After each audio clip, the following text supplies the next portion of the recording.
too. Yeah. I don't know where that came from. Yeah, I was, as a kid, I was building radio transmitters and stuff like that, but yeah, I was just playing around. You must have had it in your And then, blood, boy. yeah, and I became the broadcast engineer for the most powerful FM station on the West Coast for many years, and worked with the Navy and all its communication stuff. So I have quite a bit of technical background with a lot of stuff. But yeah, I used to be a sailor, so I sort of. And when I was working in communications and receiving reports from ships off the coast of Alaska, you're reporting flying saucers, basically coming out of the oceans. And I find, later that, I thought that was unusual.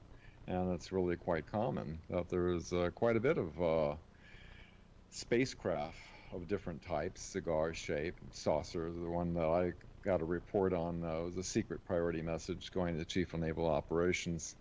That was the crew witnessed off port bow, brightly glowing reddish-orange glowing saucer that came out of the ocean and shot straight up, going about 7,000 miles per hour, tracked by radar. This is back in 1969, back when we were, going to the moon. And, it all stuck in my head, and in 2001, I actually didn't even know what Operation Mockingbird was, and I was listening to all the other. My testimony was kind of minor compared to what the other 20 witnesses were disclosing to the largest event in the history of the National Press Club, of the 22 cameras in the back row, and each one of us stating and willing to testify under oath before a congressional hearing, and some of us breaking national security oaths. And so when I saw what the media did, being an ex-ABC newsman, I was in radio. I wasn't an anchorman or anything on television, but, I would rip off this is ancient history. It was back in the 70s. I would rip off the AP and UPI teletype, and I'd be reading the news. I didn't have any idea that the Nazi SS actually set up the Bilderberg meetings back in 1954, which, along with the Council on Foreign Relations and Trilateral Commission, controls and orchestrates all of the mainstream media outlets, which is, condensed down to 6 corporations that are working on an agenda that the people don't realize that, using psychological warfare in order to create division and to try to hide what their true agenda is. And, all this goes back to, I don't want to go off on too long a thing, but, it goes back to when President Eisenhower gave a warning about the unwarranted influences and the misplaced powers, and only an alert and knowledgeable citizenry can protect our future liberties and freedom. He basically lost control to the corporations that were infiltrated by the Fourth Reich. All this was hidden in history. Our school education has been taken over by the Rockefellers, who hid all of this. And may I throw out a question? Yes, go ahead. Okay, it's my belief that, I'm sure you've heard of Silent Weapons for a Quiet War. Yeah, I have.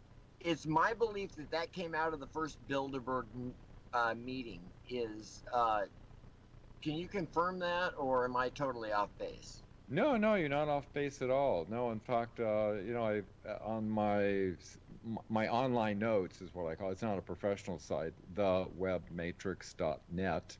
If you go to 1954, you can see that document that they were planning all these draconian things in the future for us. There has this, in 2016, the Bilderberg meeting, they wanted to have, Hillary Clinton for president. But, military intelligence operations, due to Eisenhower losing control, he set up a future institutional safeguard with a secret executive order setting up a U.S. Marine Corps intelligence unit that would remain secret and operate in the background and act as, if anything in the future would threaten our our constitutional republic, they would become active and, seek to rectify the situation. And everybody's familiar with, what the hell, I'm just going to go out and say it. QAnon, the most, attacked in the mainstream media and is the most censored on the all the social media platforms. Basically, they're attempting to.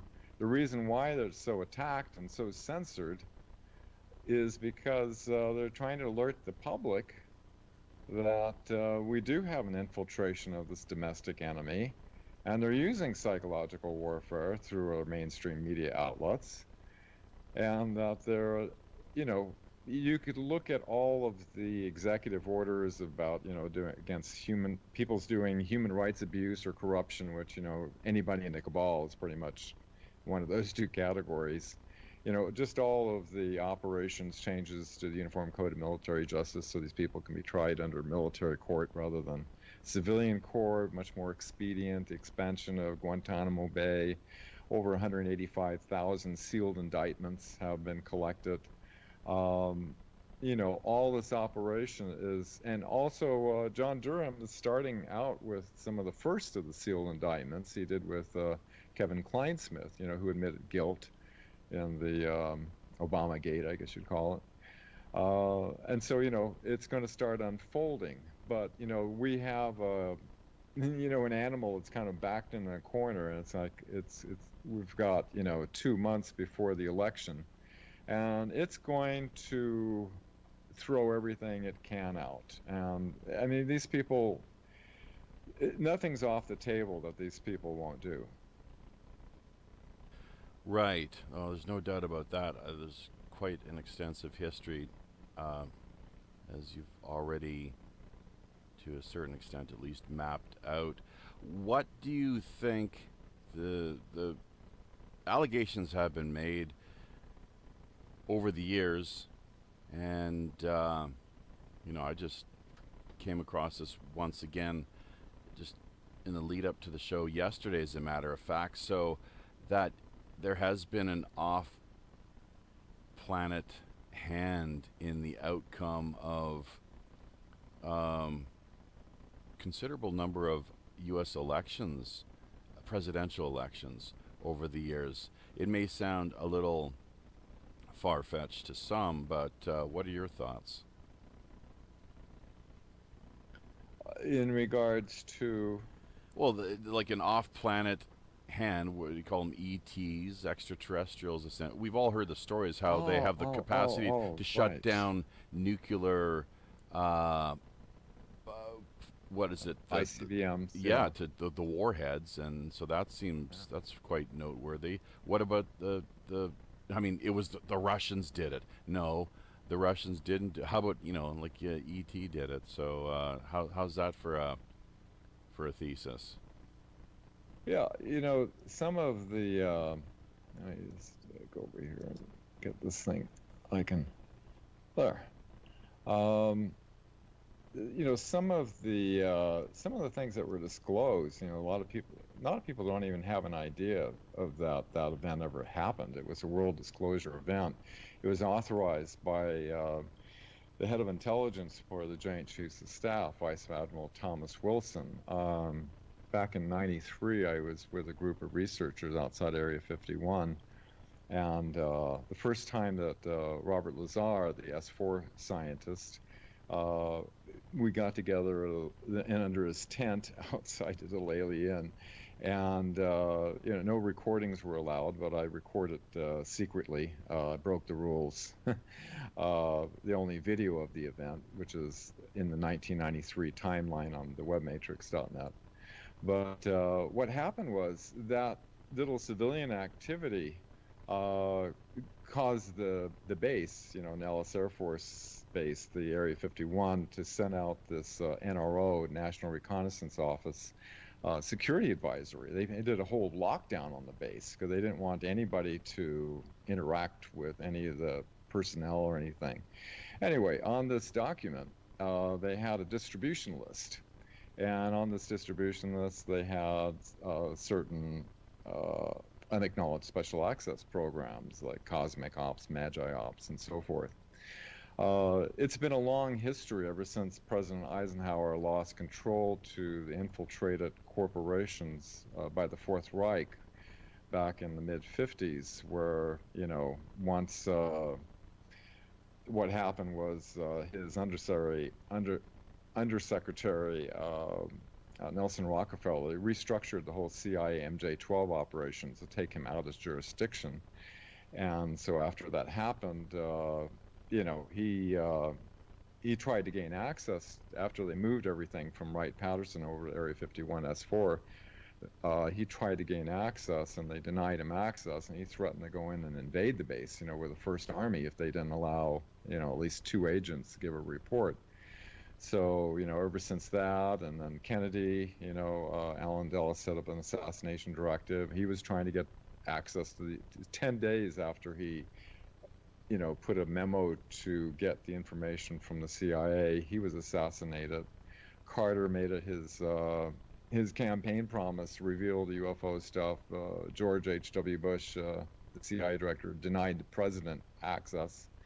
Bill Clinton was denied access, as he told Sarah McClendon, the White House correspondent. Sarah, there's a secret government in the government, and I don't control it. He tried to have his CIA director, James Woolsey, look into it. The CIA director was denied access. He brought Dr. Greer into a 3-hour meeting, and, he said, I know the subject's real. I'm trying to figure out why the hell I can't gain access to it. And so it was this document that Dr. Greer, along with astronaut Edgar Mitchell and Navy Commander Willard Miller, brought before the Pentagon to Admiral Wilson, the head of the intelligence for the Joint Chiefs of Staff, who would have constitutional authority to access these programs of anybody.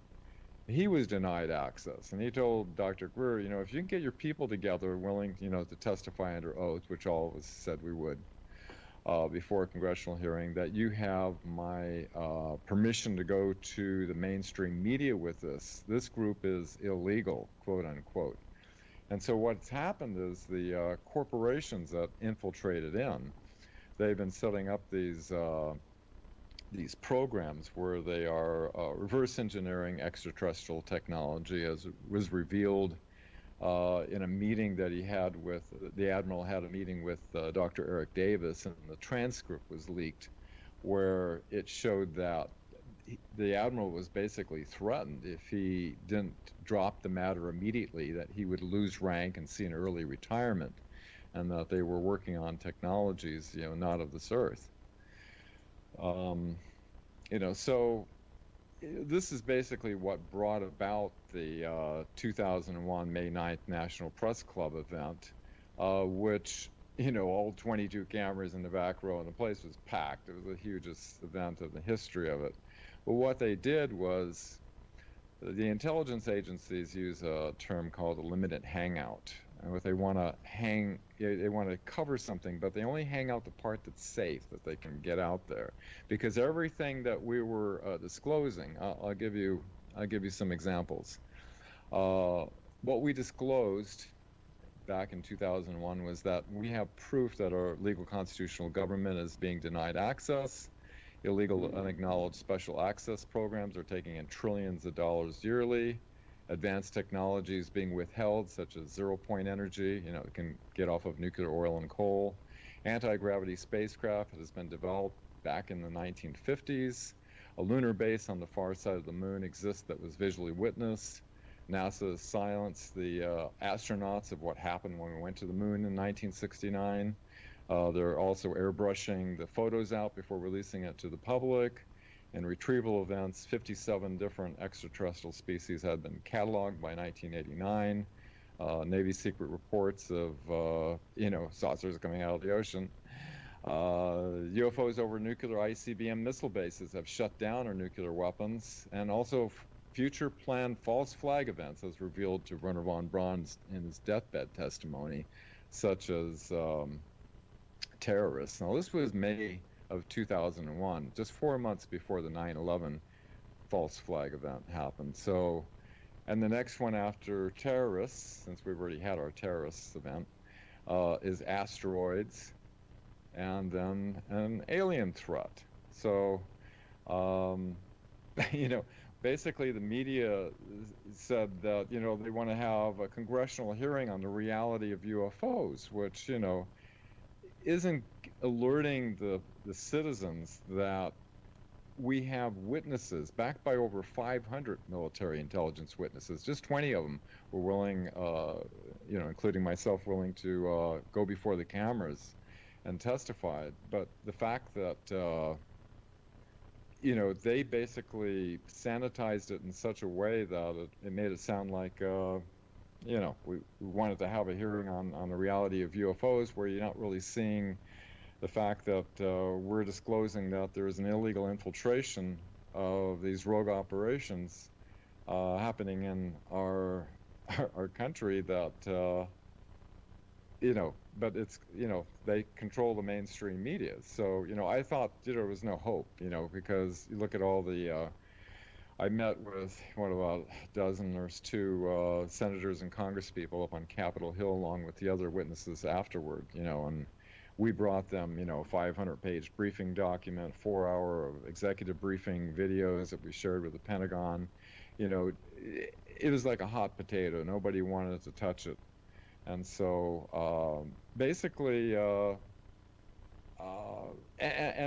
plus I traveled across the United States in major cities with Dr. Greer, in Colorado, San Diego, LA, San Francisco, Portland, all these major cities. We set up huge halls where they had the executive briefing video. Every time, without exception, they would come in. Like San Diego had dancing alien dolls with smoke, and San Francisco, they were told to make fun of it, and they said, "Oh, the Disclosure Project is looking at aliens to solve the world's energy problems," and it was like that. Every single affiliate would make fun of it, to discredit it. So, with the giggle factor sort of thing. So, I thought, my God, so the media is completely controlled. The representatives of our government are pretty much out of the loop. I made an online fax, stayed up all night with a programmer friend of mine, and we had a pizza, and we put together an online fax. I also had a database of all the embassies around the world. So 30,000 faxes went out, to the president and all the representatives, and I asked people to send them to me, because I was the webmaster for the Disclosure Project site. And I would post them so people could see how they were responding. And, after I got 50 some of them, it became really clear that all of them were indoctrinated to respond a certain way. And so, I kind of losing hope. But when I saw what happened, and after years of research, finding out that a military operation that was set up by Eisenhower decades ago is becoming active, and is working on they couldn't do a coup on the whole thing, because the public has been so brainwashed by the control of the media that it would cause a huge backlash. So they have to use the rule of law to get these people, because these people can't use the rule of law. They use, when they have events and things, they set up draconian laws and things like that. That's why all these executive orders have been put in place that are using as tools in order to take these people down.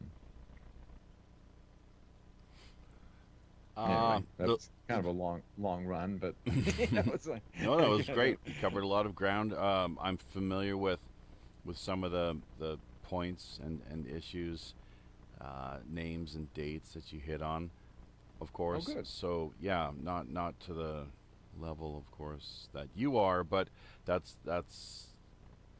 fine, of course. That's why we have experts such as yourself drop by and join us. Just a quick update here to let people know that this Restream technology, it's talking about how a platform update just 12 hours ago regarding YouTube. Google will continue to support streams only with YouTube events. YouTube Stream now will no longer be available by the end of this month.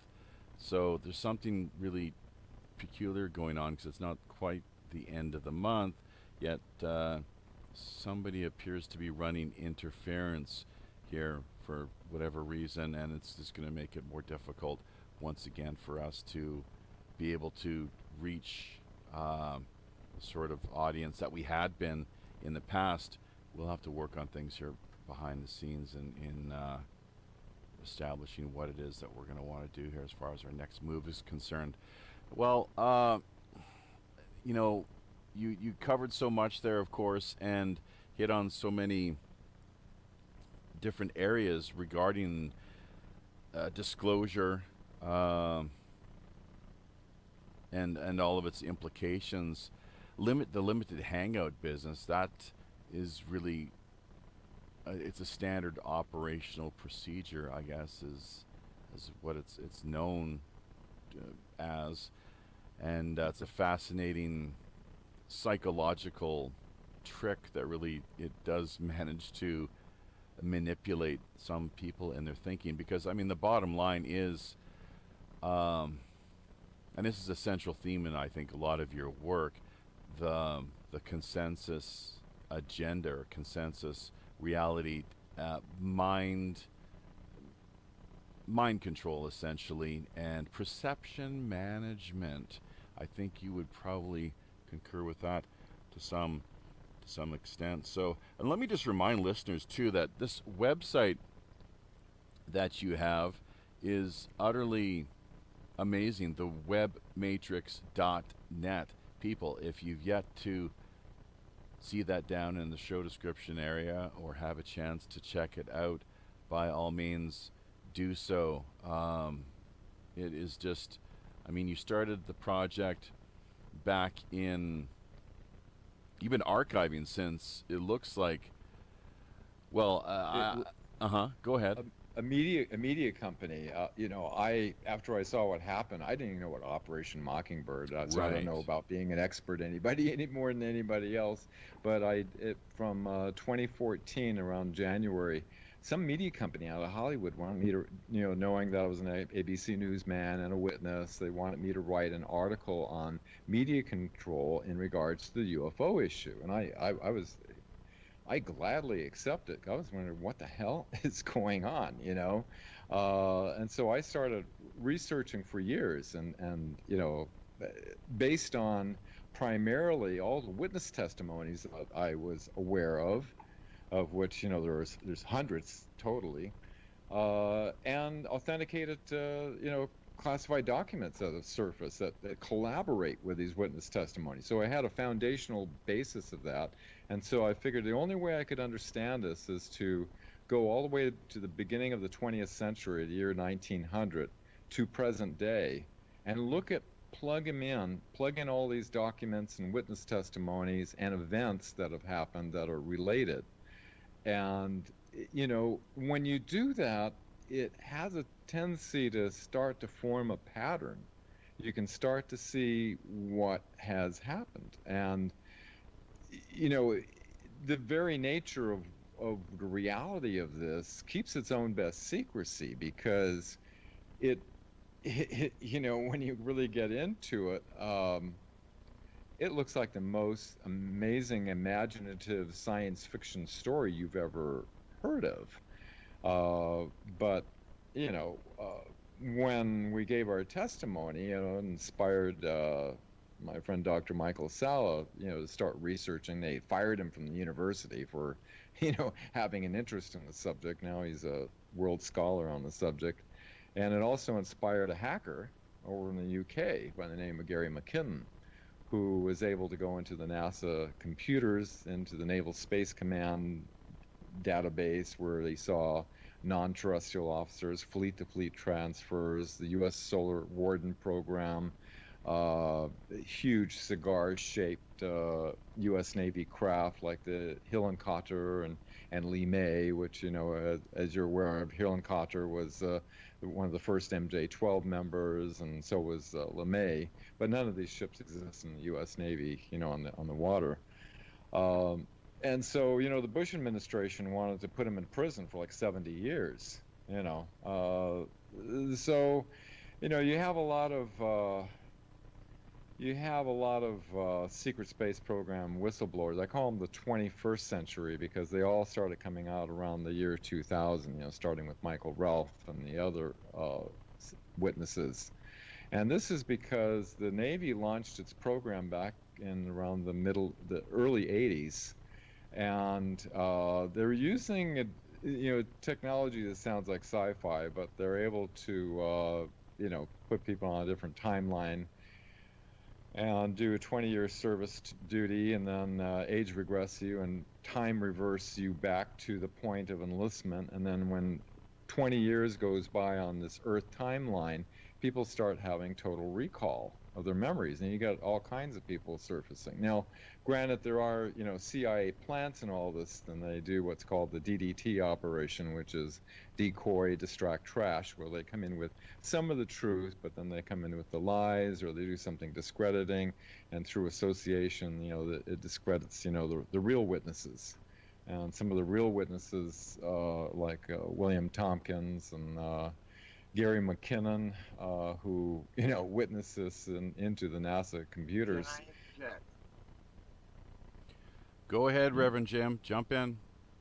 This goes right in hand with the guest we had just a couple weeks ago. That is Penny correct. Bradley. That is correct. That's what I was. Can he verify? I'm just wondering if Dan can verify anything that she has said.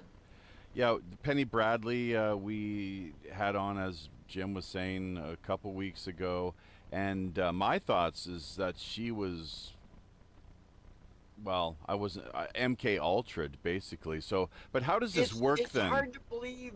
It's hard to believe what she has to say. I mean, totally. It's like, oh, come on, you're making this totally up. But the more I learn, the more I question, is what she says, because she's not the only one I've ever heard say these things, and it makes me friggin' wonder. I know for a fact there's history, there is technology that is being purposely hidden from us, just like the giants that used to exist on this planet, and the Smithsonian and whoever else in power is hiding this. So yeah, I've got all sorts of questions, and I'm loving this show. I'm sure Penny believes sincerely what she shares with the world, and that she's not out to deceive anyone. But I just question how it is that she came to have these memories and recollections. But yeah, go ahead, if you could fill us in a little more on that front in particular, Dan, that would be really great. That particular front regarding, well, as far as the whole, she claims to have served in an off-planetary Mars-based, largely, space force for 50 who years. Are you referring to? Penny Bradley is just one example, and we're talking time, wormholes and time tunnels and the Andrew Basagio type scenarios, jump rooms. I knew Andy before he went public. In fact, I was the one that told him. He was my attorney for something a long time ago. Right. And nobody knew about him. I told him, you need to get public. So I talked him into getting on to Art Bell or whatever it was that was going on back then. And then he went major public, and I couldn't believe he went on the Stephen Colbert show. Of course they're going to make fun of him. It just I don't know all the people that are coming out. This lady who you're mentioning, I haven't even heard of her. Oh, okay. Well, explain to us then how the science works. That's how I'm confused, because people, they say they spent 100 years in space, on a ship, in some sort of quasi-military capacity.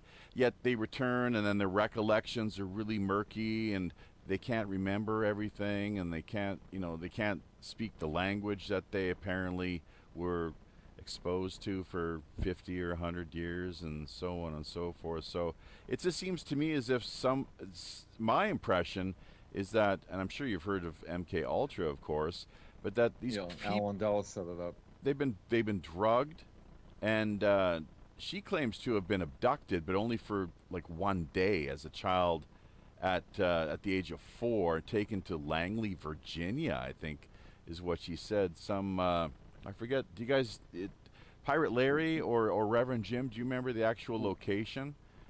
What's her name one more time? I'm going to look her up. Penny Bradley. We have Yes, we'll share the link here with you, actually.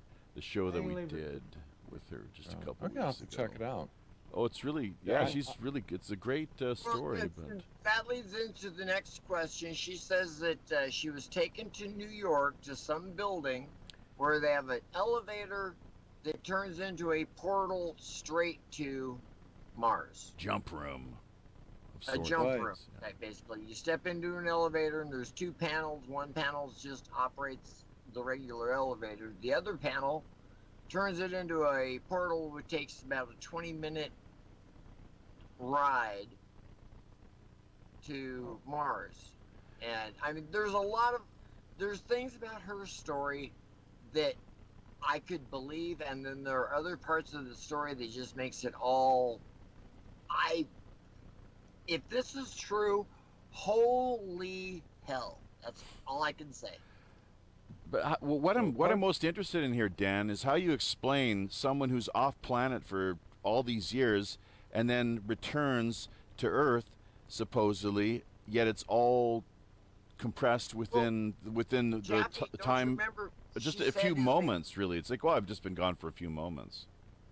They put the people into a vat of some type of gel. Yeah, it's like the Avatar or the Matrix. Their body. That's right. And then they time shift them back to where they were abducted, and their family thinks they were, if gone at all, they were gone for 15 minutes. Well, I can believe this minutes. VAT thing and hooking them up to some sophisticated machinery. That I can totally get and buy into. But what I'm suspect is that false memories are being planted in people's minds. That's the most logical kind of Occam's razor approach here, I would say. But maybe Dan has a different way of seeing things. Maybe he can shed a little more light regarding the situation.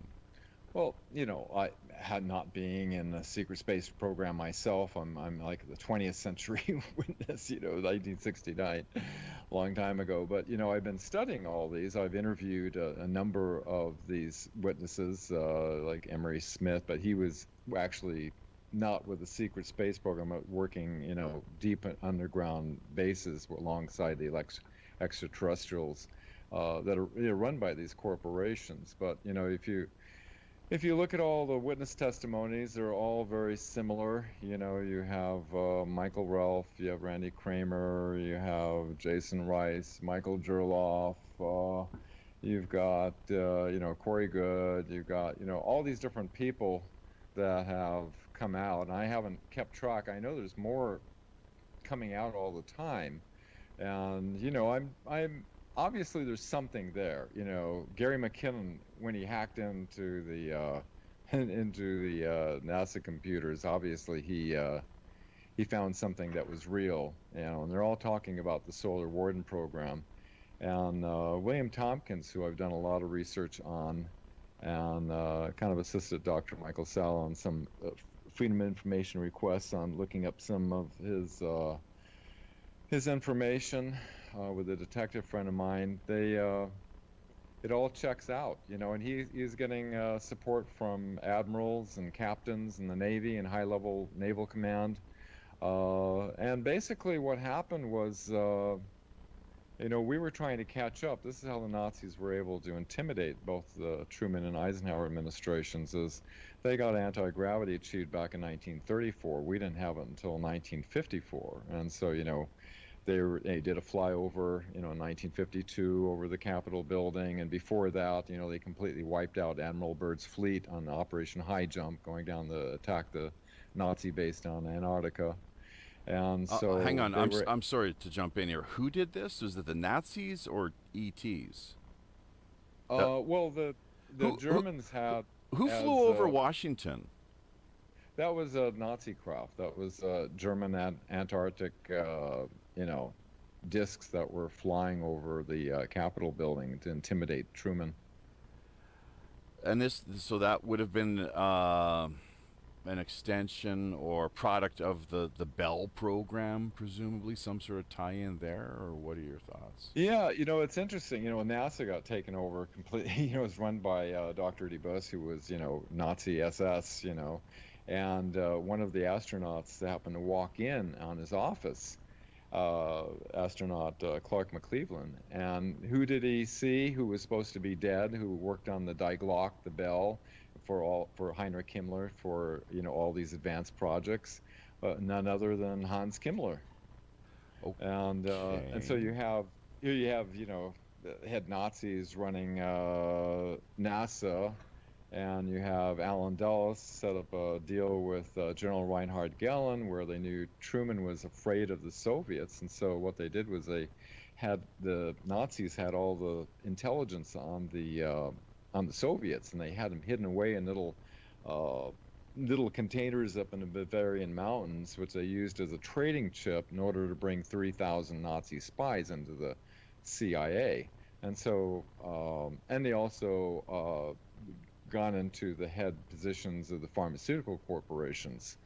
A whole bunch of things happened right during and just before President Eisenhower's administration and during the Truman, 1950, they set up Operation Mockingbird. 1951, they set up the Invention Secrecy Act in 1951, which I've had 10 years of experience, because after we were denied a congressional hearing, we had these scientists that were in these projects that were willing to testify under oath and to actually prove before an open congressional hearing and put a 0-point energy device on the table and show it operating.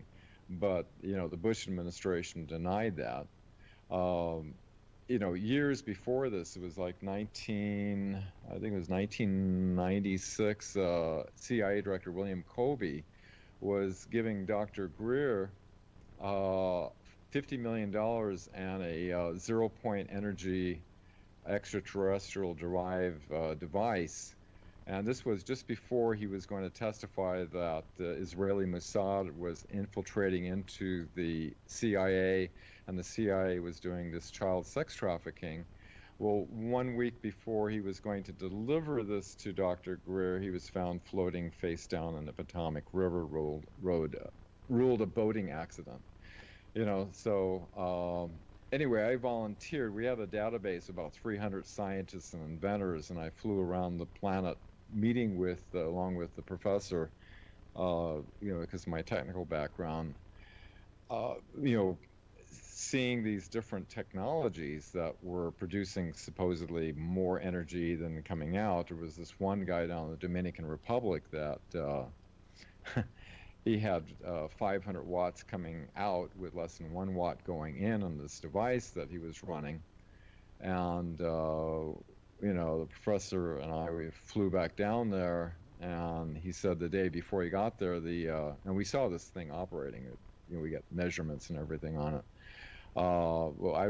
My job was to completely schematic it out and send it out to different mail sources so that in case we get whacked, people will still be able to reproduce the device. The day before we landed, 2 CIA agents showed up at his door, and they said to him, "If this works, you're dead." And so what happened was he completely disassembled the entire thing. So I wasn't able to blueprint it out. It was just one nightmare story after another, people being suicidal. But mostly people get, because of the Invention Secrecy Act in 1951, they get what's called a national security order, which says, your invention has been deemed to be a detriment to the national security of the United States, therefore you cannot share with anybody. And so, thousands of these having to do with anti-gravity, energy generation, anything that would upset the nuclear oil coal, business, basically gets one of these national security orders, and that's how they keep us running on gasoline and the nuclear power and everything. Makes a lot of sense, doesn't it? So, big shout out to the nearly 10 people we have here with us in D Live, and a handful of others over via Facebook as well too. It would be great if we had YouTube on board, of course. We'd be pulling some pretty decent numbers as we present to you this week's Friday night feature guest show with Dan Willis. He's our ET disclosure agent. Actually, I was thinking about it. Maybe we should have rephrased that a little better. Simply UFO disclosure agent. I'm not sure which you would prefer, Dan, but one of the things I was going to point out as well too. Maybe mainstream media infiltration disclosure agent. Yeah, that's probably better. No, nobody cares about UFOs anymore. You know, it's one of the things I was going to make is that everyone has heard, of course, of the Nazis' role in Operation Paperclip, the way that they were brought over following World War II. But what a lot of folks don't stop to think about, or have not heard about all that much, is the role that they played in contributing to the evolution, the growth, and development. You mentioned the pharmaceutical industry. The American Psychiatric Association was another, apparently. So that's something for people to think about. I don't know if you know much about that or not, Dan. Maybe you can comment on that in just a moment or two. But in the meantime, Joshua, Alan Huckle, Coco Park, Jim Callis, David Hughes, just to name a few folks who have joined us here live via the stream over on Facebook. And Reverend Jim, Deja Voodoo 22. Who else do we got here? I guess people, Daniel Thorne, the Levon Affair 1, nearly 10 folks over on D Live, although I suppose not all have to be logged in to be, or commenting for that matter, to be showing up necessarily. So as far as the numbers are concerned, yeah, what do you think about that though? The American Psychiatric Association, have you heard anything about the Nazi role regarding their hand in assisting with the development and evolution of that fair and fine, such, you know? Oh God, yeah.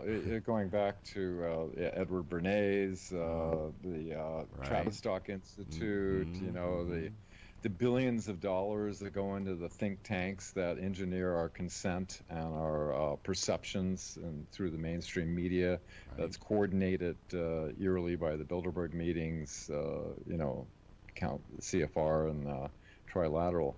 No, there's a huge involvement. In fact, before the end of World War II, the Nazis had this plan called Weltanschauungskrieg, which means worldview warfare. They planned to infiltrate into. They couldn't beat the industrial might of the United States. They had advanced technology, so they were able to intimidate us. But their plan was to infiltrate in and create what's called a matrix of perception. And they were able to effectively do that in 1946. The Rockefeller Foundation rewrote the history of World War II, doing what's called a limited hangout, you could say, you know, taking out the banking elite connections to the Nazis and the escape and infiltration, the occult and everything else. And then you have Project Dove, 1951, started in with Hollywood, you know, all the evil alien movies, you know, that came out.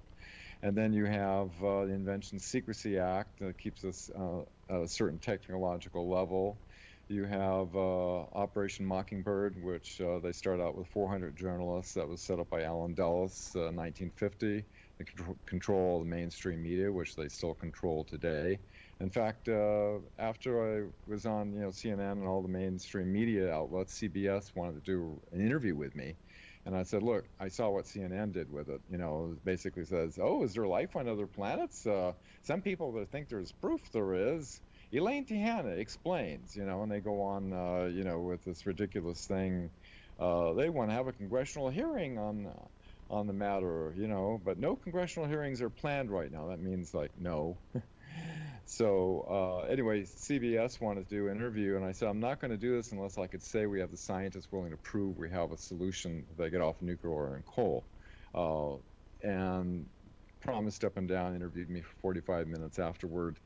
So I'm sorry, the higher executives, read CIA, made me cut that part out. So, if these news services are serving the public's interests, why would you cut out a solution to get off of dangerous, obsolete technologies like nuclear, oil, and coal with clean, non-polluting, zero-point energy? So anyway, going off on a tangent. I have a tendency to do that sometimes. Oh, you're not the worst. Trust me. So, I'm guilty of the same in much to much greater further magnitude. Hang on, Jim. Go ahead. No, he was right on track, man. Yeah. Going off. Sure. I love it. I'm loving this show. Excellent. Well, that's great. Yeah. Although this, that damn YouTube, I tell you, man, we'll get back at them somehow here. Just it warms my heart to hear people say that there's some connections being made for them. Oh yeah. It took a lot of years of research and everything, and then all of a sudden, when you start to find out what the whole picture is, it's like one oh my God after another. Yeah. So, and you're once again, thematrix.net is just /disclosure is amazing. Matrix.net. The webmatrix.net. Yeah. So, got a bit of echo, loop, delay. What's going on there? Somebody turned on their DLive or YouTube. Who's done that now? I wonder. Got their video. I wonder if it's Reverend Jim. He looks like a pirate. He is. He does very much. Yes. There we go. Who was that? Was that you, Jim? Silence. I was muted. It shouldn't have been me. Okay. It was me. Oh, Larry. Oh, getting a little, overexcited button pushing and whatnot. But listen, Larry, we wanted to bring you in right at this very moment, so it's good timing. That's just a wonderful transition and kind of in line with what we'd like to hear from you about, and that is your UFO story.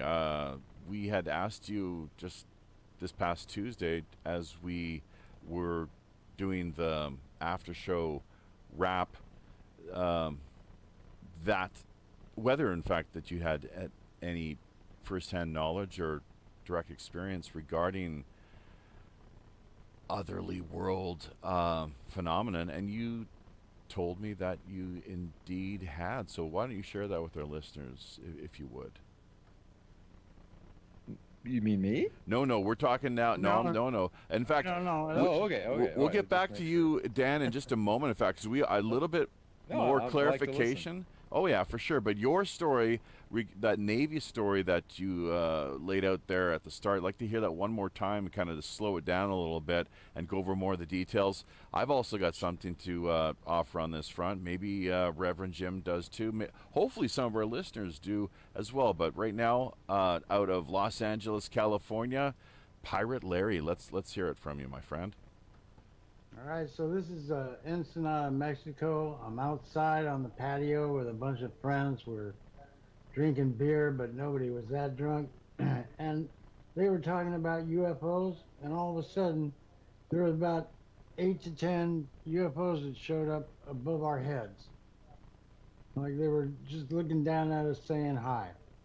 And they just hovered for a while, and then they split really fast. Tell us a little bit about They were like round little dishes. They were like little round, discs. Yeah, what size approximately would you have estimated them to have been? I don't know, I mean, from that far away, how can you know? But I mean, they were maybe smaller than a plane. I don't know. Okay, so hard to tell. And they were silver. I mean, but they had this, white light that was around the underneath of the disc. And they were not these TR-3B type triangular craft either that we hear so much about. No, I've heard about those, and then the banana ones, but I haven't seen either one of those. Oh, the banana ones. Maybe that's what my dad saw. It was like a fiery sea kind of deal was what had manifested out of this slit in the sky out along the horizon. And it just slowly came up and hovered over the barn. It was he's just described it as this fiery type sea object 100 feet or so above the barn, and my sister was there, my stepmom at the time. My sister claims to have no memory of the incident because, of course, as we all know, these are the sort of things that happen to everyone every day, of course, so it just all blends in with, you wouldn't expect her to, why remember something like this? It's a once-in-a-lifetime kind of experience, so... The shape was banana or cigar shape? This one was a fiery sea, was the way my dad described it. And then it just, after a couple minutes, slowly, I blogged it. I'll share the link here with people later. But then it slowly just drifted back over to where it first had appeared, out along the horizon, and disappeared up into this portal, this slit in like this, time space woof and warp. Why am I thinking that? It's the Matrix, man. The tantric Buddhists talk about this a lot. That's what their whole thing is about, time and space, and the fabric of time and space, and the way that transversible wormhole, something like that. I guess that would seem. Perhaps I've never heard of it. You could go into more detail if you like, but let's hear a little bit more. Then, Larry, are you finished with your story? Is there anything more, the details that?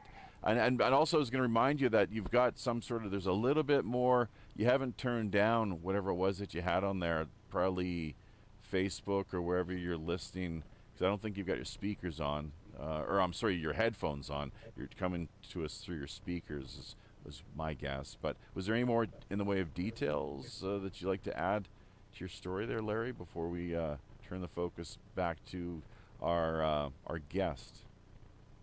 No, I just got the feeling that they could read our thoughts. That was the weird feeling that I got, because we were talking about UFOs, and we usually you'd see them off of the point. There's a kind of a mountain that goes up and goes down like I'd say 600 feet into the ocean, and you'd see them off of the ocean there, off of the little islands, but I never saw them overhead. So it was kind of like we had a conversation about them and they showed up. It was, they were invited to our little fiesta there.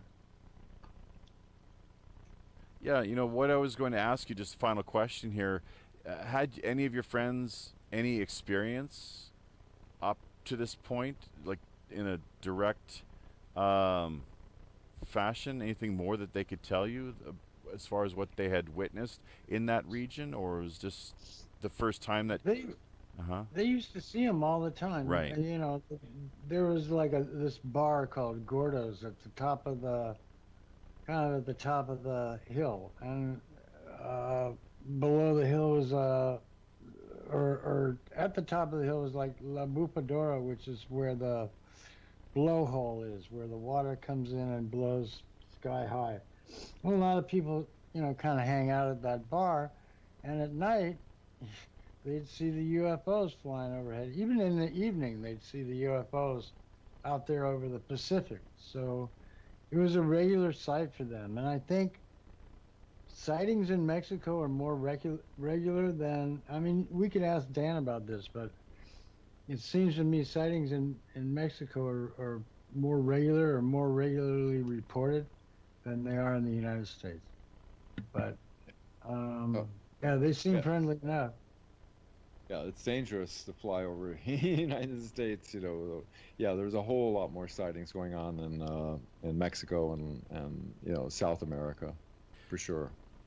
Reverend Jim, anything along similar lines that you've personally experienced over the years? I think I saw the TR-3B one night, it, drifting very slowly overhead, just a little bit south of me. I couldn't tell how big this thing was because I couldn't really judge how high up it was. It was nighttime. All I could see was a triangular outline and a row of lights on the back side, the side that was facing me. And there was absolutely no sound in the sky, and thing was moving too slow to be a plane. And because there was no sound, I'm pretty sure it wasn't a helicopter. And unfortunately, when I ran in to grab somebody else to come look at it, when we came back out, it was no longer there. Yeah, those TR-3Bs are they're said to be man-made craft by and large, I guess, that technology has existed for some time. Is there something more you're going to add to that, Jim?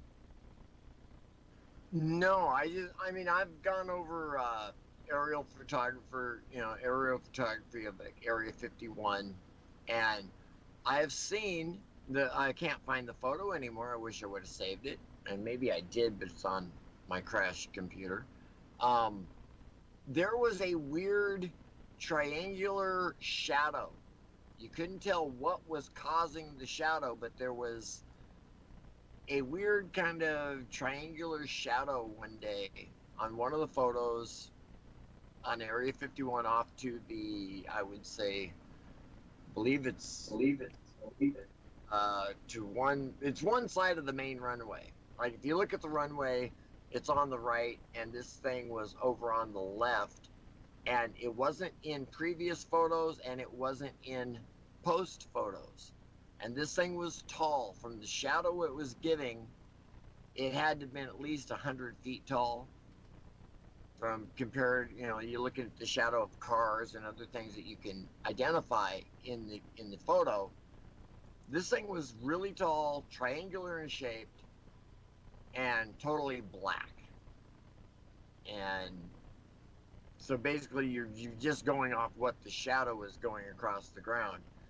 And I've never seen the photo since then, but yeah, I know there's things out there man-made or from other worlds, I don't know, or other dimensions. That's the other thing.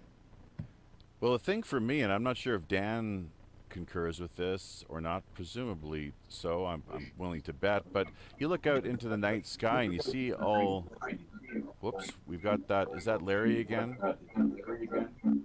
Got some terrible echo loop feedback. I have to mute. It's not me. Okay, we're going to have to get Larry muted out then, I guess. I think it's gone now, so that's great. But yeah, you look up into the night sky and just filled with stars, of course. Each one of those stars is said to be a sun.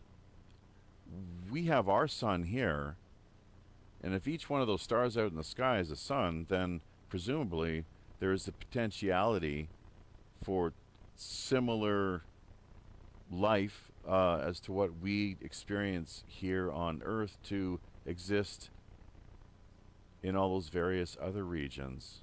I would be willing to wager. So Dan, I don't know if you're on that same wavelength or not. I'm presumably, but then again, I hate to make any false assumptions. Just if you could address that, and then just kind of transition off into what you had earlier brought up regarding your naval experience. I'd like to hear just a little bit more about that in detail, if we could. Oh, okay. Yeah, I was, I had a high-level, top-secret, crypto level 14 extra sensitive material handling security clearance, which allowed me to get into just about most of the compartments. I was a high-speed code operator, and I was monitoring like 9 ship-to-shore circuits at once. And I just always remember this one. I was decoding it. I put my headphones on. I was like, I was typing it away. It was the ship that was off the coast of Alaska that the crew were witnessing coming off Port Valley, brightly glowing reddish-orange elliptical object about 70 feet in diameter, basically a flying saucer that was glowing.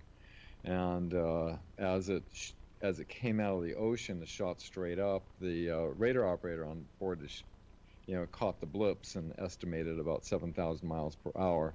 This was priority level secret classification going to Chief Naval Operations in Washington, D.C.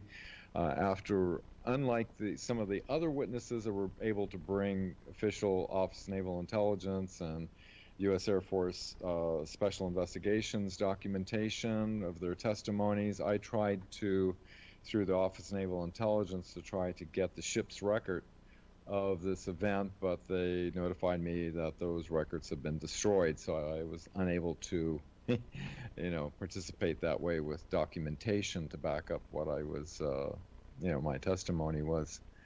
But yeah, I've had them fly over the top of me about 50 feet or so. Actually, it was about 100 feet up and about 50 feet in diameter, to be more precise, and it was glowing totally quiet and glowing white with a greenish hue to it.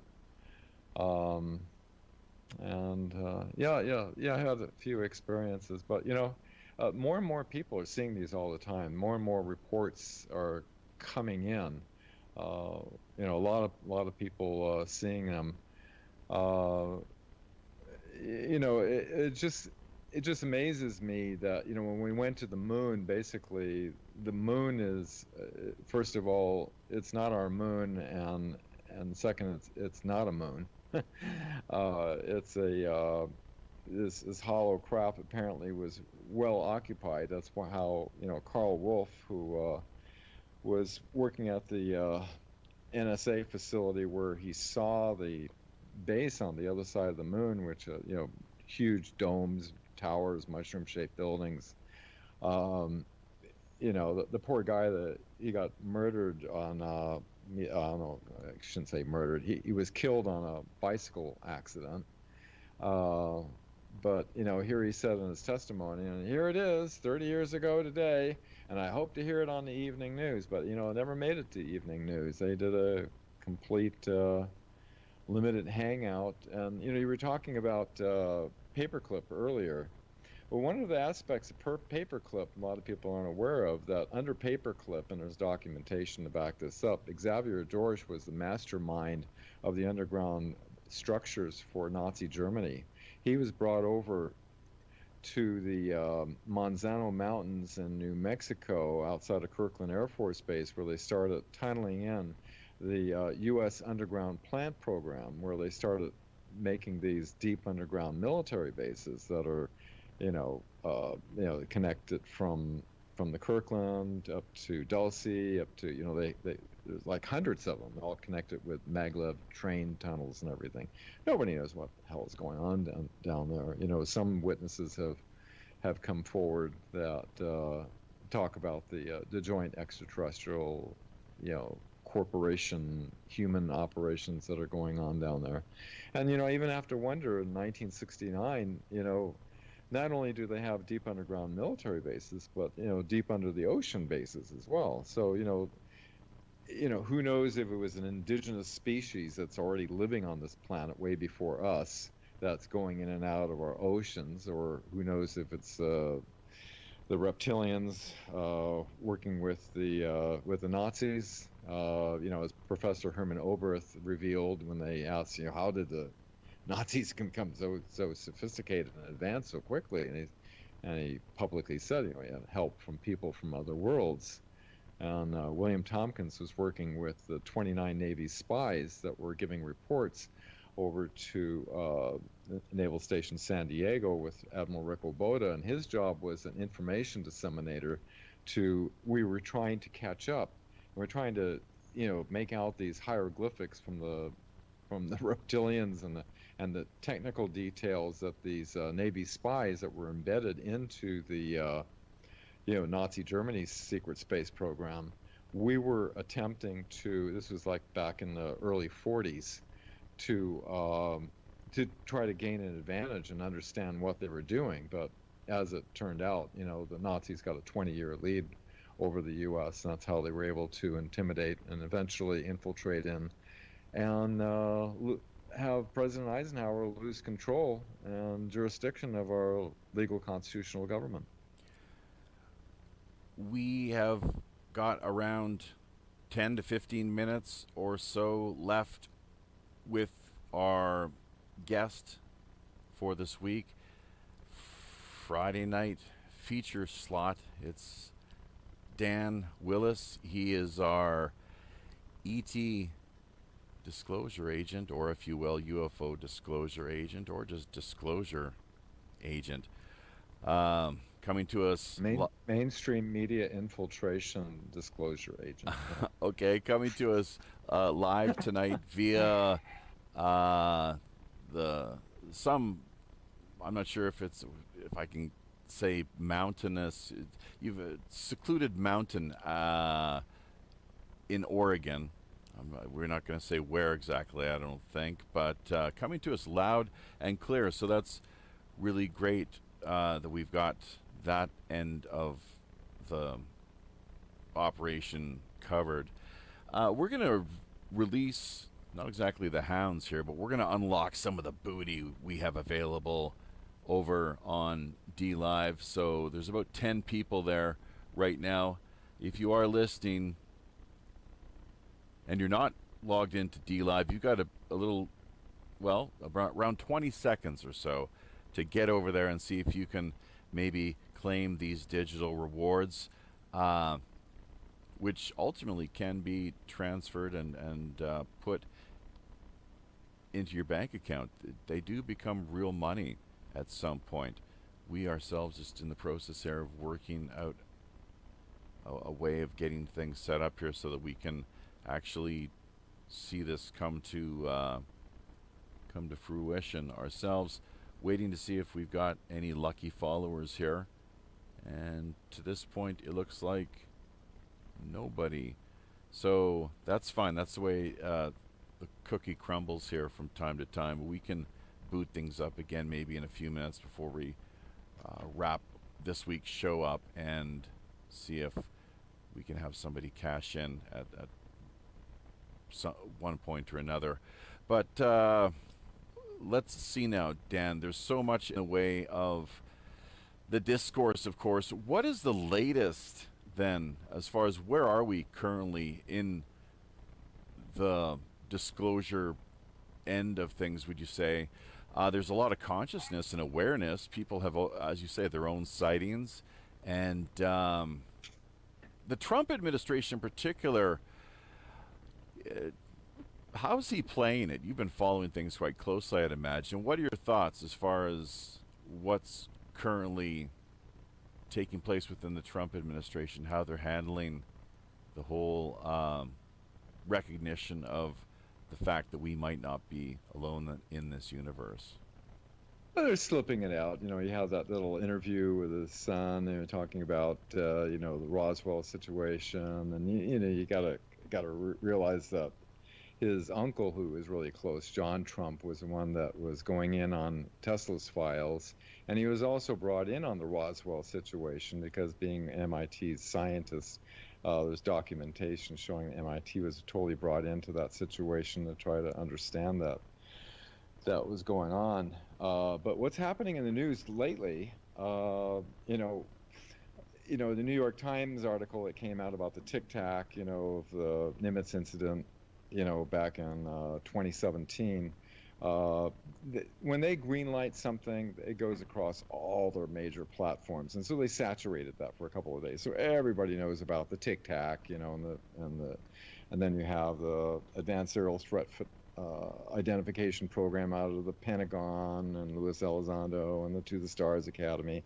and then they started doing this whole unidentified series with language of alien threat, But it turns out that the Tic Tac wasn't even an alien threat. It was actually U.S. Air Force secret space program drone, as testified by, his name's John Tuber, I believe.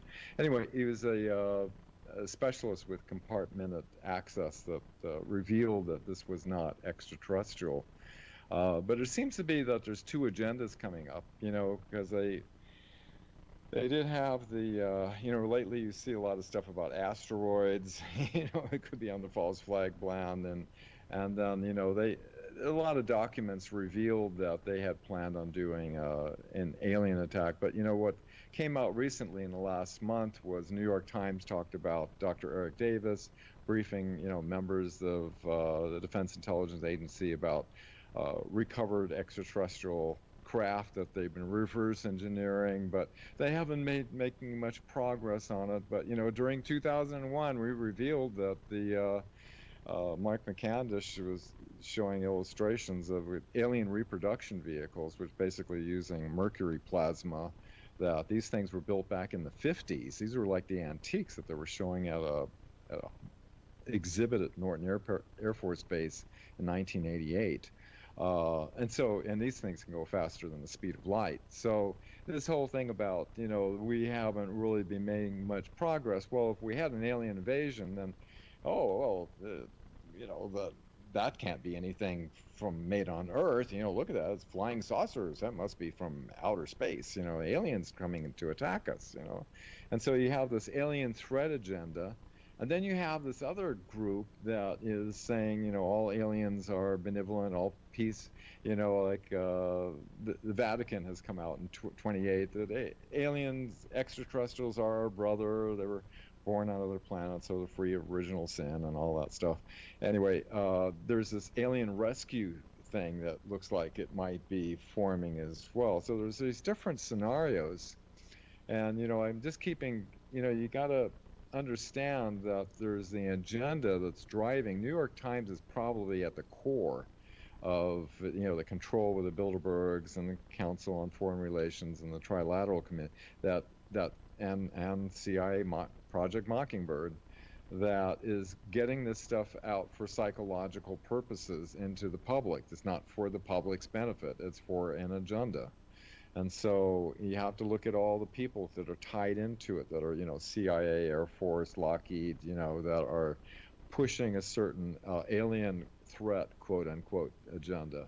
So, there's a whole lot of different things going on, and it's so darn confusing to most people because there's so much conflicting information. Then you got the CIA coming in, muddying the waters and these different operations, and but there's definitely solid information that builds upon itself. And, I know we're just about out of time, but, I don't do anything for money with this whole thing. I just want to share information and, help maybe connect some dots for other people. The webmatrix.net has all my notes from year 1900 to present day, actually about 2 days ago. So what more can I say? The Space Force. Trump, he's the president who's launched the Space Force. What have you seen as far as, or what do you reckon the implications of that are? And his uncle, John Trump, apparently was even more of an influence on him than his father. And it is really, small world. Quite amazing the way that that John Trump is said to have been the man who was sent in by, I think, J. Edgar Hoover, if we got our facts straight here, to collect and gather up Tesla's documents after following his death, all his papers. That's right. So what? And then we've heard the story of Baron Trump. Was he a time traveler in this book from the 19th century or something? That's a curious book, isn't it? Yeah, I don't know. I'm not going to go into conspiracy theory on that one, but I just try to touch all the conspiracy facts that I know that are based on witness testimonies and documents and things like that. But you know, we have a infiltrated threat, you know, and it's using psychological warfare through the media right now. And these people have an agenda, and it's not going to work out so good for everybody if their agenda works out. So, you know, it's so important right now. People speak up and they share what they know, and we because they're, you know, they're desperately trying to, as you've seen, you know, censor everybody, and they're attacking anything, you know, calling it a baseless, far right fringe, you know, outrageous conspiracy theory cult, you know. So they're trying to discourage everybody from looking into it, you know. And I've been kind of monitoring it, you know, ever since it came out, and, you know, paying attention to all the posts. And, you know, I can't see anything that is, you know, all they're basically doing is asking questions of the public. And that is so threatening to them, because when people start looking and researching for themselves, then all of a sudden, you know, all of a sudden you're going to have an awakened population. That is their biggest threat. And, you know, anyway, it's good to do pirate radio shows. You know, and consciousness is a powerful thing. There's no doubt about that. So, if people, you know, based here where I am in South Korea, we have the chemtrail issue. It's an ongoing ordeal, as it is in many places around the world. Said to be run by the UN. I'm not sure where we heard that from most recently, but somebody was talking about that within the last just week or two here. And wouldn't doubt it. It's all the connections. Yeah. Well, and even this COVID thing is said to lead directly back to the Queen, is one particular scenario. The way people have mapped it out, and just, you know, follow the money kind of deal. But the World Health Organization and the UN, or, you know, yeah, who would ever get the vested interest? Who would ever think that they could possibly have some conflict of interest, and yeah, have their hands in the cookies? You know, and the CDC just admitted that only 6% of the total death number of 85,000 deaths, you know, is only like 9,000. And, you know, they've been, you know, tweaking with the numbers and try to create all this fear, you know. Oh, big time. To, you know, it's all about, you know, they need to seize back control. They want to have control of that position of the commander-in-chief, because they never expected her to lose. That was the Bilderberg's choice back in 2016. And military intelligence recruited him in to use him as a tool, an asset, in order to get these executive orders in place, in order to work with military intelligence, in order to see Admiral Mike Rogers, they took over control. The NSA was going to be used against us, but the White Hats gained control of the NSA, and it's actually, you know, everybody thinks Edward Snowden did a good thing, you know, revealing the source codes with the NSA, but it was actually trying to hamper. It was like there was like good people in our CIA, NSA, and so forth, but there's also cabal assets and all that. And so they were trying to hamper the NSA, which is being used against them to take them down. So, you know, we'll just see what the 185,000 sealed indictment, you know, the first one has come out. Let's see what the 2, 3, 4, 5 coming down the road, what's going to be revealed. I think the only way they can turn around all this psychological warfare, all this division they've created, you know, by religion, race, and everything else, through the mainstream media, is actually showing the public how dark and criminal, you know, the adrenochrome operations, the child sex trafficking operations, all of the, you know, selling all the stuff to China, you know, everything starts to come out.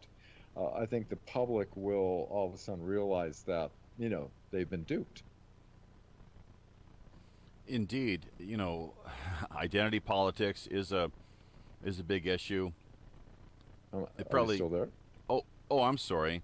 Here we go. Did I lose that? No, that's just I kind of fumble around here looking for the Skype unmute button. No big deal. So I was going to say I was still here. Yeah. So identity politics. I mean, we're seeing it at a level unlike probably never before, right across America in particular. So the Soros Foundation seems like a lot of money that he is having, directing into organizations like Black Lives Matter and Antifa and the like, even Vice Media, for crying out loud. Hundreds of The millions best riots of money dollars. can buy. Pardon me? The best riots money can buy. Hundreds. The best. Somebody, we need that on a T-shirt. So hundreds of millions of dollars. It's just incredible. But endless order out of chaos. We're gonna wrap things up. I think about right here would be the time. Probably we've gone approximately 90 minutes or so. Reverend Jim and Pirate Larry, before we do that, we'd just like to turn our focus back to you and ask if, in fact, you have got any questions for our guest. We'll start, I suppose, with Reverend Jim. You can kick things off if you like, and if you have any questions, just let. And you're up there in the crow's nest, of course, this week too, as always. Let's not forget. We kind of just realized that we failed to mention that. But go ahead, Jim. The mic and the floor is yours. I've got actually too many questions to ask, but the fact that he brought up some of the things that Penny brought up, right, just makes me think, how much of this is real. It's just like the ancient history that's being hid from us about the giants, yeah, the actual age of the pyramids, Pumapunku, Tiwanaku. Occulted history. Jim Mars went into that with his one of his last books, The Occulted History. That's a really important that's a good book. theme. This is all linked. As far as I'm concerned, this is all linked. So, It is. yeah, I have too many questions to ask. I'm just going to have to get some of his information and start following the man and great point. learn what he knows. That's Because it's a I would great love point. to sit down with him and just have a nice long conversation. Well, and Jim, you're a former Navy guy too. Let's not forget. I guess Yes, I am. Dan probably wasn't aware of that, but I'm sure you'd I have a was in few. BS-20 mighty. anti-submarine squadron on the West Coast. All There right, you go. cool. I was in Vietnam on on River Division 13, going up down the Mekong. Gee, you're Can I that ask, old? Did Don't you look that ever old. know a guy by the name of Cal Callis? My uncle was he was a bosun's mate. He was on the carriers for a while, and then he was on riverboats for a while. He's got 3 Purple Hearts from 3 tours, and yeah, they called him Cal. Yeah, the other false flag, Gulf of Tonkin. Right. Yep. So That's another one, along with the Pearl Harbor and the Lusitania. September Those were all 11th, setups. They were all lies. 9/11. Our government knew that Japan was going to attack when and where. That's why there were no aircraft carriers in the harbor on that Sunday. Mm-hmm. Aircraft That's carriers right. don't go out alone, but yet they were all out alone and told to sail under general quarters, not told why, and while all the other ships get decimated. Right. I forgot to answer your question about the secret space program. Okay. I mean the Space Force rather. Right. They're using that as a vehicle to bring in. The Navy's been releasing a whole bunch of patents that are like force fields, warp drive, fusion reactors. That can create terawatts of power. I mean, unbelievable amount of power. And these patents are being released into the patent office, and so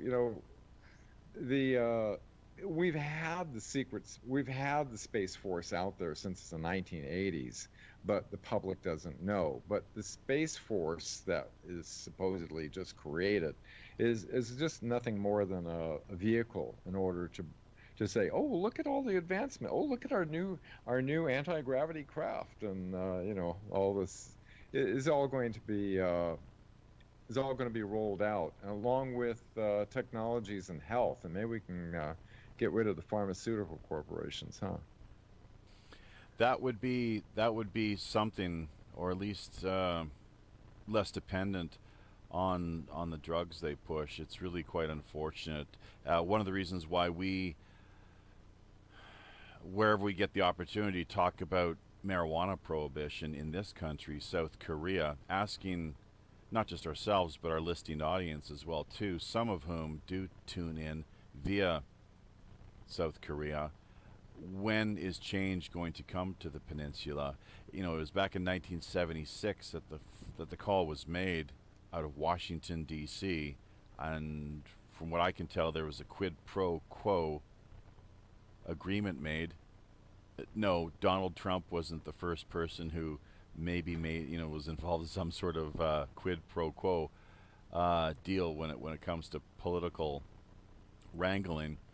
But that's what it took. In 1976, they brought in marijuana prohibition, and I think from that point on, the pharmacies just took off like you wouldn't believe. So you walking down the streets here, every city block has got at least 3 or 4 pharmacies on it. Oh. You know, it's Cannabis is so good for so many things. You know, it helps so many people. And it Yeah, used to be, well- you know, my great-grandfather was the president of the Homeopathic Medical Society, going up against Rockefeller, you know, with allopathic medicine. And so, and my mother, she was going to die from cancer, the doctor said. You know, I took her to nutritional therapy. I had to go across the border because it's illegal in the United States, and she lived to be 91, cancer-free. You know, so I'm a big believer in, you know, and cannabis used to be prescribed a lot before the Rockefeller medicine, you know, took over. And yeah, I know somewhat of that whole history of how they kind of hoodwinked everybody, because, you know, it's, I'm kind of in the growing capital.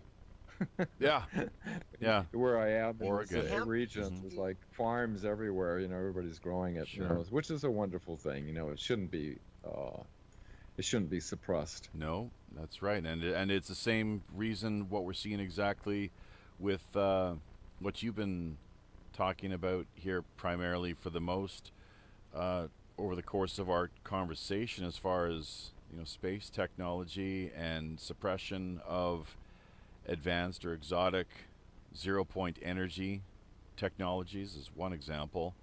So And cures for every disease is available.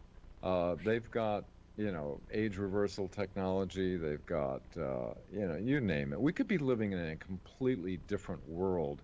Our planet's got technologically hijacked, and everywhere else hijacked, you know. So it's only the public's perception that they can maintain. It's only secrecy that allows this to continue. Disclosure is their worst enemy, and that I'm at service to. Perception, indeed. Look at the COVID, as we hit on briefly here over the course of the conversation. You could not it could not be any more applicable, of course, the way that so many people have been brought under the spell, which largely mainstream media is responsible for, in peddling Totally. the fear, the disinformation, which is just promoting ignorance, really. I mean, all one needs to do is get online and start looking around a little bit, and you can see where so many things just don't add up, including the CDC business that you mentioned just a few minutes prior. It's even less than 6%. Is what some folks are saying, and the numbers they're right there. They're still there on the CDC's site. Amazingly, they haven't pulled them down. So you can see how, with so many cases, people who have died with these official numbers, they had underlying conditions already in place, very serious ones, usually, you know, the upper respiratory. And the cases, you know, some president of Tanzania had a goat and a papaya that tested positive, you know. Right. I mean, they're ramping up, they're faking up the numbers, so you have the case and death numbers are blown way out of proportion. And, you know, you look at the Bill and Melinda Gates Foundation, connected with all these agencies that are having to do with human population control, and he's partnering with DARPA, that they're doing these nanobots that they want to inject in people. And I've looked at the patents on these things, the cryptocurrency and stuff like that, they're probably trying to create this world where, you can't go to work, or you can't buy anything or travel unless you have your identification of your vaccination. Digital certificate is what Gates called it. But hopefully all these criminals will be fully exposed. There is definitely a great awakening happening. There's a lot of people that are it can't wrap their mind around that anchor person on the television screen is actually reading a teleprompter, that they are engineering the perceptions of the public toward their agenda, and they're deceiving the public. They can't wrap their mind around that they're being deceived.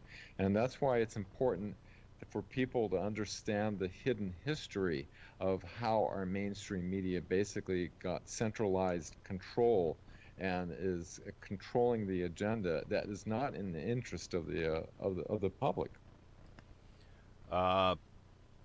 Couldn't have said it any better myself. So thank you so much, Dan Willis. It's been a great ride, of course, here.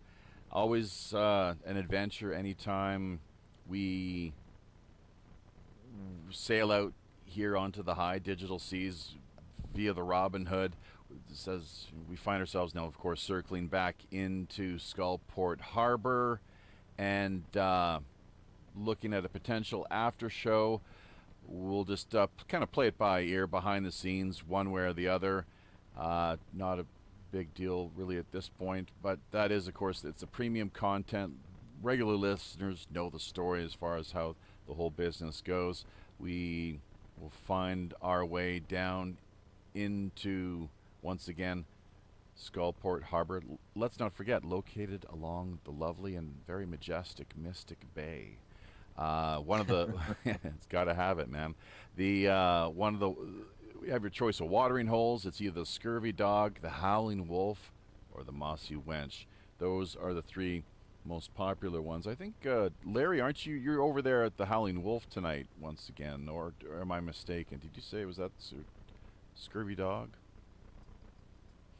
No, I'd be at the Howling Wolf. He is at the Howling Haru. Okay. We're having a howling good time. Very good. So, Smokestack Lightning. Well, and the website, once again, the webmatrix.net, and Perfect. over on Yep. Facebook, just simply Disclosure Witness. Dan Willis is the guy you're going to be wanting to keep a lookout on for. Is that the proper English? Anyways, keep your you're going to want to be sure that you manage to track him down via Facebook. So minds.com, that's another social media platform you might want to. We'll turn you on to that here, just behind the scenes. We'll shoot you a little link that you can check out and see what you think about the whole thing. But they're very much. Yeah, I appreciate it. Yeah, I know nothing about, but I think it's cool. You got a pirate station here. pro free speech. Yeah, well, yeah, I mean, hey, it's not just that. We're the flagship to a wider network with WPRPN.com, the People's Pirate Network. And, we're affiliated, loosely affiliated with a whole number of other podcasters and live streamers, and just really having a lot of fun here as Well, enjoyed the show. Yeah, I hope there's elements that resonated with people. God, I tell you, man, you're very articulate. You really unpacked a lot, and in very concise and expert manner. So thank you so much once again. But my pleasure. Yeah, is there now? There's no upcoming events. May I interject? Yeah, go ahead. He adds credence to Penny's story and other stories that I've heard. Thank you for being here tonight. Very appreciated. Alrighty. My That's all I pleasure. have to say. Very good. Fellow ex-Navy. There we go.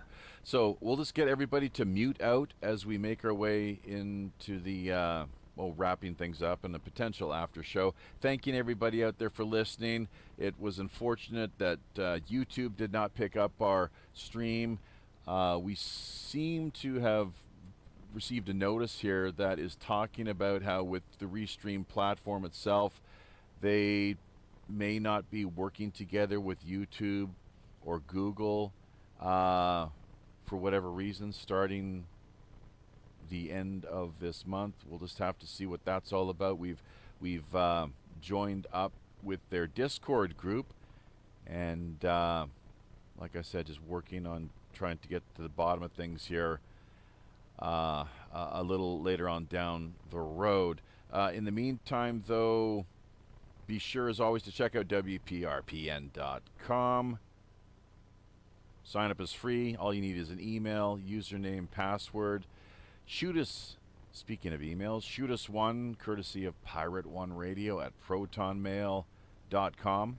That's how we manage to collect any PayPal donations that you have, or for that matter, show or guest suggestions you may have in mind.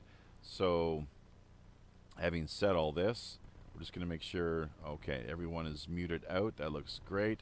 And yeah, we're ready to wind things down here. So be sure to check us out this coming Tuesday night. We got a little bit of technical work to do here behind the scenes as far as one of our machines going to be, looks like reverting back to Windows. Unfortunately, that's just the way it goes. And from there, we're going to be having a lot of fun working on reaching an even wider audience. So until we meet again out on the high digital seas, on behalf of Captain Long John Sinclair and all the rest of the crew here aboard the Robin Hood, I'm your host as always, the show's Chief Communications Officer, Japhy Ryder. Keep your eyes to the sky and ear to the ground. Tally-ho.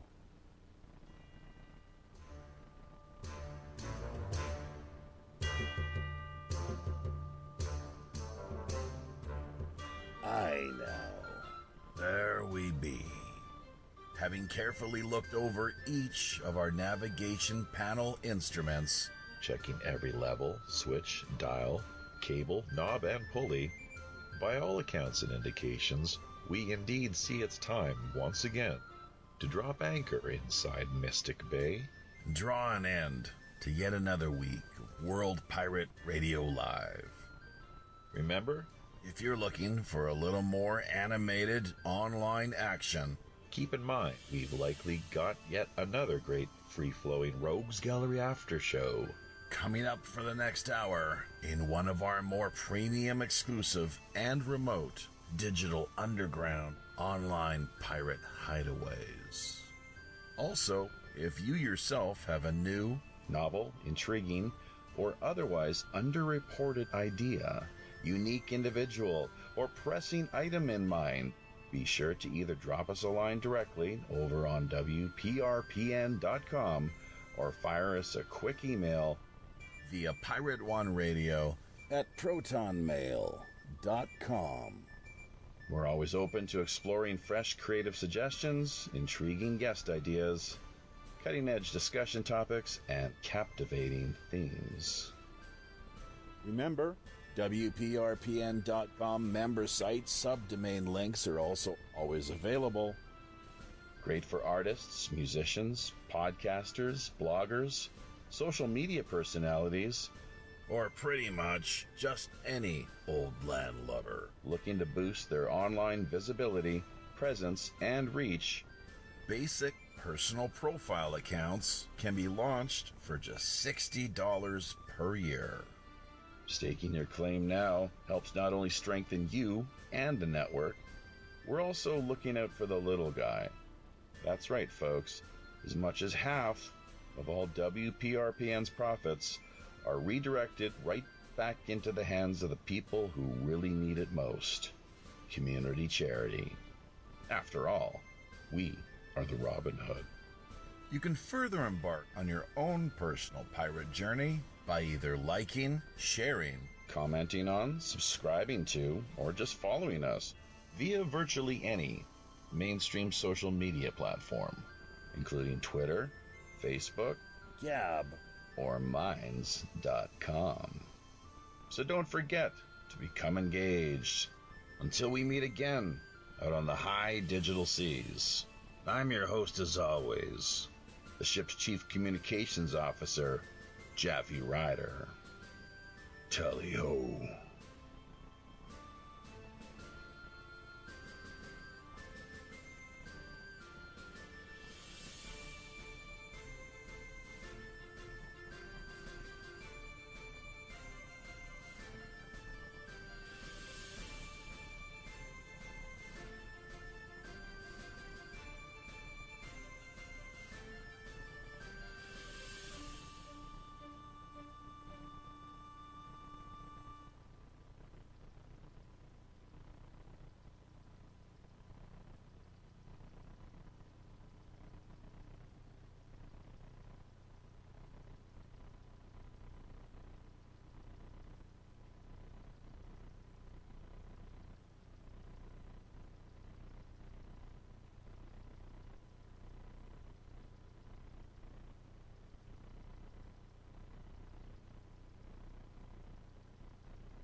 Welcome, everybody, friends, folks, foes, and fellow pirate mateys, to our latest edition of World Pirate Radio News. It's show segment number 113.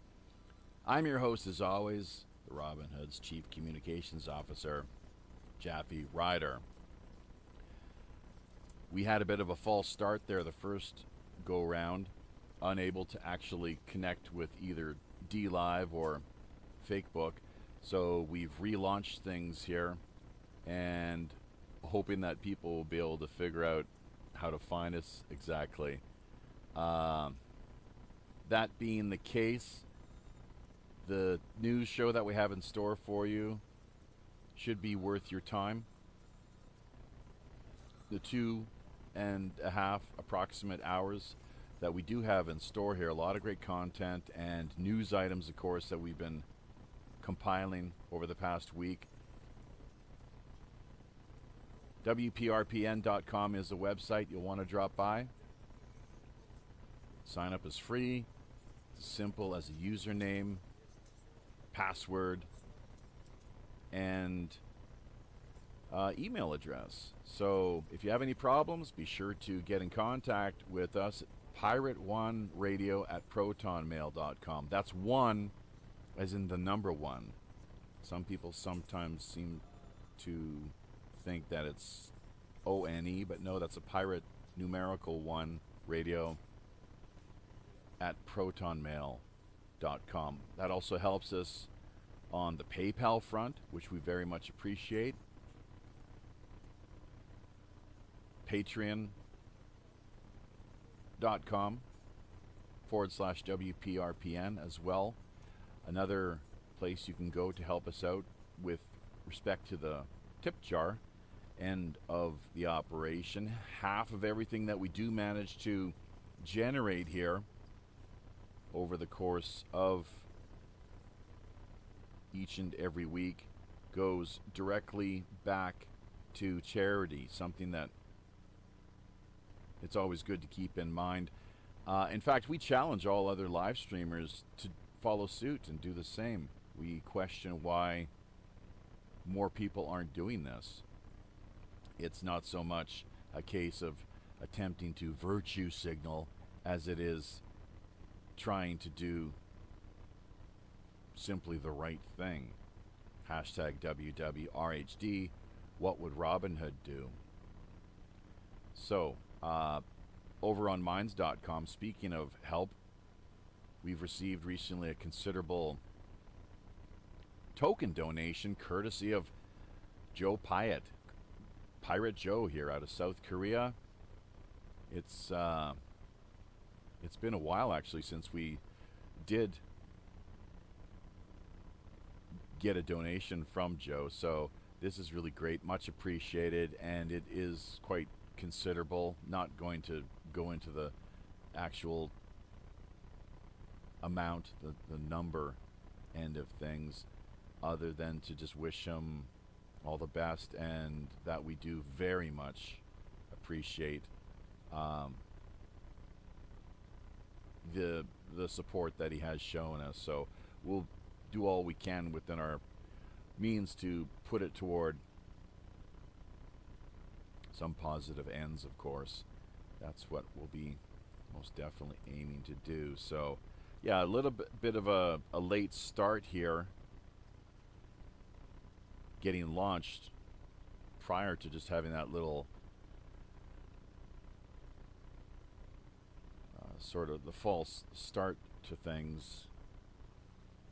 We also just working off the streaming computer that we use here, the laptop, and having to do a little extra work.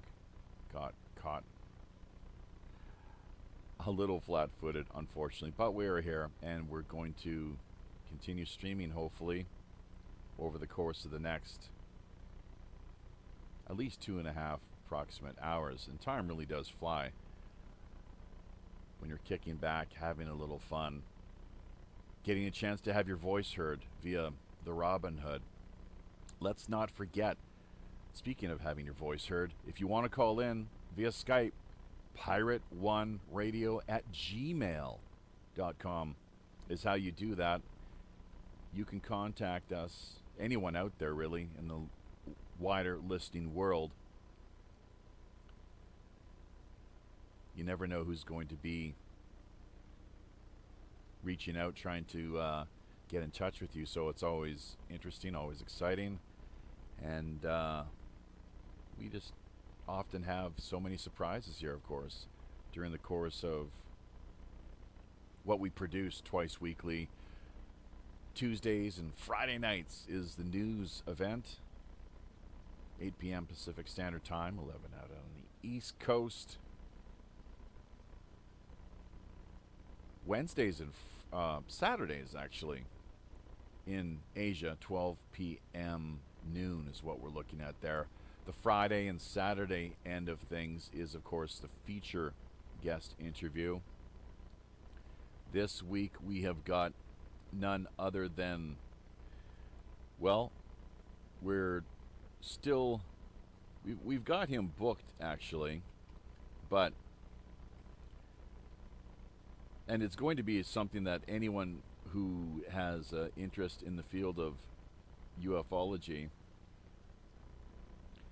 will want to drop by and check out. But without giving too much away, we'll just leave it at that, actually.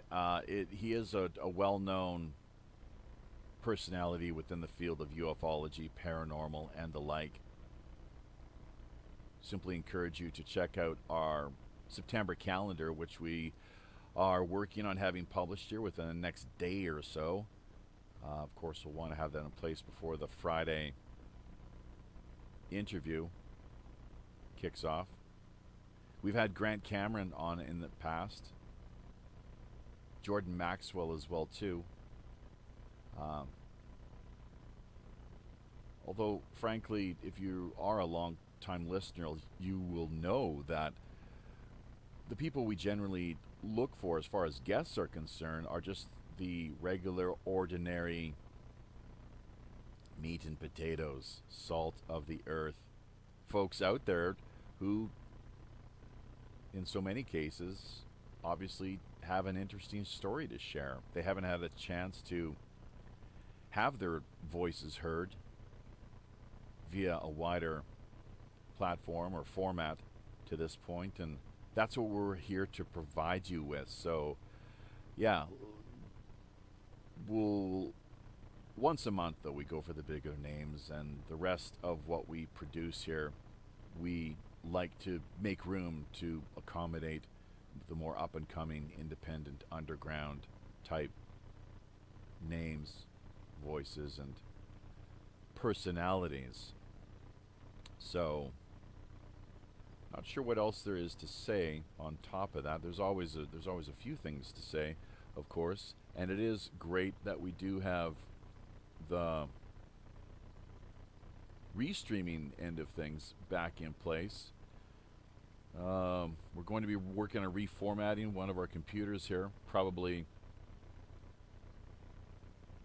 this weekend, as a matter of fact, after our Friday night feature show. So, reverting back to Windows 7, if you can believe that. That's what we're looking at here, frankly, simply because it's been such a headache in trying to bring certain programs, software, platforms, and the like online and integrate them into our network, that without the technical help, it just is almost impossible. It makes it so much more difficult. So Windows 7, though, that whole approach should be a lot more seamless way of doing things, and we're pretty excited about that. Speaking of which, if there are any people out there listening, maybe you have some web tech skills yourself, maybe you have something in the way of creative design, you'd be able to help out with the merchandising end of things. We're really at the point now where, with the growth of what we're seeing here, that we do need more people to definitely to step up and do what they can to deal with the demand that's being placed on us here presently. Requests from all various quarters, shall we say. There's so much to be done, almost like all hands on deck, I suppose. And basically, how does that old maxim go? From each according to their needs, to each according to their abilities. We've kind of tweaked that a little bit. Prefer more the approach of from each according to their abilities, to each according to their efforts, or if you will, contributions. It's as simple as that. Once again, hashtag WWRHD. We've almost got up to 10 people altogether is what our official stats are showing right now. So little bit of a misstep there once again from the get-go. And we'll delete that video as soon as we can. What we had going there for the first couple minutes, and definitely a bit of an educational moment for everybody, really, and a big thanks, of course, to Reverend Jim for helping out on that front. Jim, of course, is simulcasting. Simulcasting in part, but also he's been supporting us in the role of a syndicator as well too over the past number of months. Very much appreciated. His channel over on DLive is simply rev.jim. Angel Espino as well, PSN-radio. He's the guy you'll want to look out for. Drop by the website he has there. He does all he can to promote a lot of great independent underground alternative voices and personalities, as per what we hit on just a few minutes ago. Finally, of course, Daryl and Katie out of the Global Enlightenment Radio Network, hashtag GERN. All three of them major syndicators of the show at present. Their support is valued and appreciated, frankly, beyond words. All right, minds.com once again. Yeah, you'll want to just check out the show description notes, all the links that we have available there. And as far as Minds is concerned in particular, remember that there's a lot of groups over there where we're helping out, because we've been around that particular platform, that outlet, that outfit for a number of years now, almost since its inception. I think they've, in some ways, given us a credit of, and I'm not sure what it is, hashtag OG is what we heard, basically. So something along those lines, which I guess that's kind of slang for original gangster. So make of that what you will. But yeah, a lot of great groups there that we help to moderate, and would like to see more of you actually stepping forward, reaching out, contacting us, and offering what assistance you would like to see invested, or to be a part of the day-to-day operations and moderation of these groups. Not much to do other than look out for death threats, any pro-pedophile type propaganda, or blatant spam. That's about it. Other than that, it's a pretty hands-off, laissez-faire approach. Got lots of friends over there as well too that are looking for help. So if you're interested, let us know. We can send you a list of the groups that we are tied into and affiliated with to a certain extent, and from there make of it what you will. But Dana Shiver, tippy top of the pirate mast, cream of the crow's nest crop, once again with that big PayPal donation. She challenges all other listeners out there as well too to either meet or beat what she is contributing, putting forward. I think the last time around was the most that we've seen from her. And because she's issuing this challenge, I will say it was $35, as memory serves. So if anyone out there, if you find this within your means, if you think the show is decent enough, the free archived material that we have put together over the last nearly, not quite 5 years now, has been of any value or interest to you, if you've been either entertained or somewhat maybe educated or turned on to any number of the various issues that we have hashed over, essentially, do what you can to let us know. Send a word of appreciation. If you have any questions, criticisms, I mean, we're open to it all. Don't forget as well, too, I got to remind our co-host, the wingman here that we have holding down the the blunderbuss position.